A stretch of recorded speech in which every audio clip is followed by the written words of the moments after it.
Berlin Wall. You couldn't predict that that was going to come down on that specific date. It just one day it wasn't legitimate anymore, and everybody agreed on that, and they tore it down peacefully. So so yes, paradigm shifts have different life cycles. Like I said in that article, the fact that the world is round instead of flat, that took 2,500 years for that thinking to become adopted. Copernicus' revolution took 200 years for the world to get that the Earth was not the center of the universe. Berlin Wall came down overnight. So this paradigm shift that we are in, that I feel we are in, I would say I noticed it and I became aware of it. It caught my attention in the mid 80s. Mm-hmm. And you could argue both sides. You could argue that we're no further along now than we were then, or you could argue that we are further along. But both defy complete clear argument. I think you can make a case for either way. My sense is that there was something happening back in the 60s that preceded this, that was the beginnings of this, where the Summer of Love in San Francisco here and the flower children and all that, there was some kind of shift in people's social consciousness around that time. And that's when a group of young men, mostly men, started a group called the Donuts, which basically they were rich kids who had money and they gave their money to good causes. And then they actually formed a group called the Social Venture Network, which is now operating out of Europe as well as the U.S., which then begat in the early 90s the Business for Social Responsibility, which has thousands of members that are members of that, basically taking a stand for business being socially responsible. So I think the spark of this was probably some kind of commingling of the humanistic philosophy birthing back in the late 60s, early 70s, the human potential movement, and the Summer of Love era. So all of this goes back to the 60s as I rethink it. Mm-hmm. But I became aware of it happening in terms of major shift, not just individual. See, my thinking up until 85 or so was that individuals were changing and they were doing work on themselves and they were learning about themselves and trying to get self-actualized and all that. But the idea of having it apply to a community or an organization or a company, that was kind of really far out thinking. Mm-hmm. But as I thought about it, it's like, why not? Because all organizations are an assemblage of people. Mm-hmm. So if people are, in fact, the article I'm working on when you called here is on the conscious organization. I'm writing it for a foundation newsletter in the Netherlands. And the point I'm making here is that as people become more enlightened, as people become more aware, as they become more self-actualized, that they won't work in places and organizations that are dysfunctional. They will say, I'm not going to work for some place where I feel I've got to keep a lid on myself. I want to be as wide awake as I can all the time and be with other people who are wide awake and work with them. I don't want to work with people that are, dysfunctional or lazy or not creative, or etc.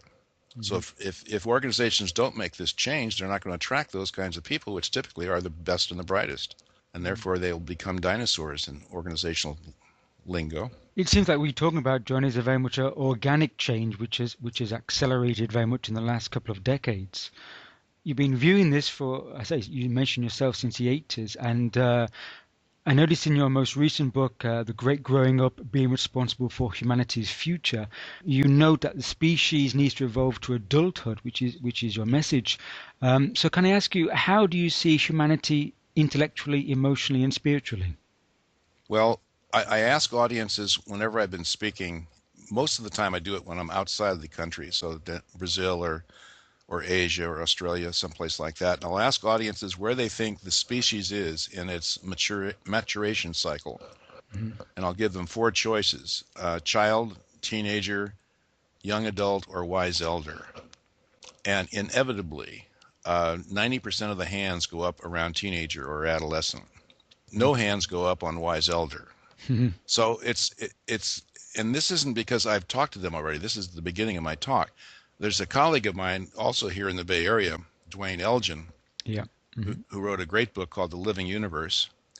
And Dwayne has been in the habit of doing this as well. but he's actually videotaped it. So some of my writings, I've tagged that on there, that the video to his a workshop that he did in video, that he asking that question, and you see all the hands go up. It's very dramatic when you can see it in video. So we know we're in our adolescent phase. But the thing is here that physically, when a person grows up, they don't have any choice but to become an adult in terms of the physical being, the body. But we do have choices of whether we grow up emotionally and intellectually and spiritually. And there are many people who are very high functioning people, but they're still in their adolescent. They're still grounded in an adolescent personality, even though they've learned how to really behave well and function well. A friend of mine by the name of Larry Liberty, a longtime consultant based in Sacramento, California, wrote a book some years ago that I helped him with called The Mature Manager. And in that book, he points to the fact that 80% of the managers in companies he's worked with, 80% of them are adolescent. And he calls them high-functioning adolescent, or they wouldn't be leaders and managers in the organization. So they're high-functioning adolescents. Mm-hmm. And we have become a society of high-functioning adolescents.